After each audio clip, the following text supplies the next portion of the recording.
అందుకే ముసండి నేను మీ Pawan welcome to our channel. ఇవాళ మనం ప్రజల మనిషి ప్రజల నాయకుడు గుమ్మడి నరసయ్య గారితో ఉన్నాం. వారితో ఒకసారి మాట్లాడే ప్రయత్నం చేద్దాం. ఈ వీడియో చూడగానే గుమ్మడి నరసయ్య గారి పేరు వింటే మీకేం గుర్తుకొస్తుందో ఫస్ట్ కామెంట్ చేయండి. నమస్కారం అండి. నమస్తే. ఎలా ఉన్నారండి? బాగున్నాను. ఈ రాజకీయ జీవితంలో ఏమైనా నష్టపోయిన రోజులు ఏమైనా ఉన్నాయా? అంటే అరే ఈ రాజకీయంలో వచ్చి అనవసరంగా చేశానే, అనవసరంగా వచ్చాను ఇట్లని చెప్పి ఏ రోజైనా అనుకున్నారా మీరు? నాకు నష్టం వచ్చే పనులు నేను చేయలేదు, నాకు నష్టాలు అనేటివి ఎదురుకాలే. మేము ఈ పార్టీ నాయకత్వంలో, ఈ పార్టీ ఆర్గనైజేషన్లో మేము మాకు మేలు జరిగింది కానీ కీడు జరగలే. కాకపోతే ఈ పార్టీని లేకుండా చేయాలనేటువంటి విధానం ఏదైతుందో, పాలకుల పద్ధతి ఏదైతుందో దాంతో ఇబ్బందులు వచ్చాయి. అరెస్టులు అయినాం, పోలీసులతో తన్నులు తిన్నాం. ఆ రకంగా మా నాయకుల్ని, మా ప్రజల్ని జైల్లో పెట్టారు. వీటన్నిటిని ఎదుర్కొన్నాం సార్. ఇవన్నీ ఎదుర్కొన్నా కానీ వాటన్నిటిని ఎదుర్కొని కూడా ఆ పార్టీ అనుకుండి మేము లాభం పొందాం కానీ నష్టం పోలే. ఇవాళ ఫారెస్ట్ భూములలో కేసీఆర్ వచ్చి హరితహారం పేరుతోటి అడ్డగోలుగా ఇబ్బందులు పెడతాడు కానీ ఎన్టీఆర్ దగ్గర నుండి మొదలుకొని రాజశేఖర రెడ్డి దాకా ఈ పోడు భూముల జోలికి రాలేదు.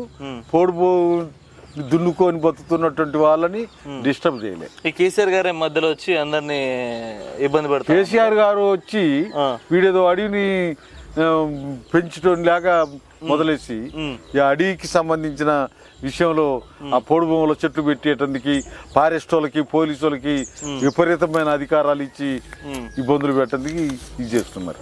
ఇవాళ వాళ్ళ సంగతి ఏంది అనే దానికి వస్తే వాడు ఒకవేళ నిజంగానే చేను దున్నేటప్పుడు వచ్చి అడ్డం పడితే ఆగుతామేమో కానీ వాడు చేను వేసిన దాకా మాట్లాడుకుంటుండి పైర్లు చేతికొచ్చినాక, పంటలు నోటికాడికి వచ్చినాక వాటిని ధ్వంసం చేపిస్తున్నారు. ఇదేందని అడ్డం పోతే అరెస్టులు చేస్తున్నారు, కేసులు పెడుతున్నారు, ఇబ్బందులు పెడుతున్నారు. ఏదైతే మేము ఎన్టీ రామారావు దగ్గర నుండి మొదలుకొని పొడు భూములకు పట్టాలు కావాలా, ఆ పరిధిలో ఉన్నటువంటి నీటి వనరులన్నీ ఆ వ్యవసాయానికి ఉపయోగపడే పద్ధతుల్లో చెక్ డ్యాములు కట్టాలా, ఎత్తిపోతల పథకాలు పెట్టాలని చెప్పి రిప్రజెంట్ చేస్తూ వచ్చాము. వాటన్నిటిని సాధించుకున్నాం. ఇవాళ పట్టా ఒకటి లేదు. సెంట్రల్ గవర్నమెంట్ 2004-05లో ఆదివాసులకి అటవీ హక్కుల చట్టం అని చేశారు. దాన్ని అమలు చేసిన దాఖలాలు లేవు. దాన్ని అమలు చేస్తానని చెప్తూనే కేసీఆర్ ఈ పంటలు ధ్వంసం చేపించటం, ఫారెస్ట్ వాళ్ళని, పోలీసు వాళ్ళని ఆ రైతుల మీదకి దోలటం, ఇబ్బంది పెట్టడం మొదలైంది. అయితే ఇప్పుడు మళ్ళా ఆయన నాడు కానీ ఇవాళ ఉన్నటువంటి రేవంత్ రెడ్డి నాడు కానీ మేము ఒకటే అడుగుతున్నాం, వాళ్ళకి అందరికీ హక్కులు కల్పించాలి. ఆ పరిధిలో ఉన్నటువంటి వాగులు, ఒర్రెల మీద చెర్లు, లిఫ్ట్ ఇరిగేషన్స్ పెట్టి ఆ వాన పడితే పోయి గోదావరిలో కలుస్తున్న నీళ్ళని వ్యవసాయానికి ఉపయోగపడే పద్ధతిలో చర్యలు చేపట్టాలని చెప్పి రిప్రజెంట్ చేస్తున్న కార్యక్రమాలు జరుగుతున్నాయి. అది మా ముందు ఉన్నటువంటి సమస్య.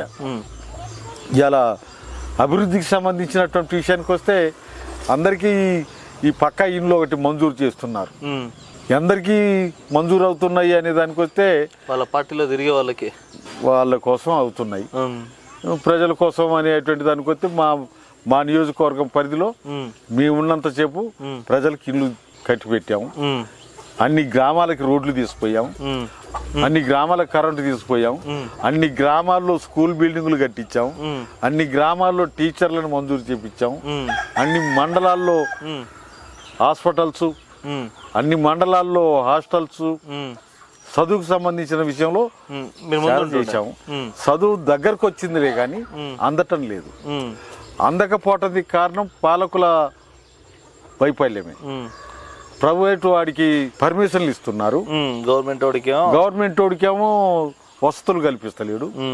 గవర్నమెంట్ స్కూల్కి పోతే పిల్లలకి చదువు రాదనే పేరుతోటి గవర్నమెంట్ పడికి పోకుండా పేదోడు కూడా ప్రైవేట్ స్కూల్కి పంపిస్తున్నారు. అవును. ఏంద్రబాబు మనకు స్కూల్ ఉంది కదంటే మన స్కూల్లో చదివితే పోరగాళ్ళకి చదువు రావట్లేదంట. అది జరుగుతున్నటువంటి పరిస్థితి.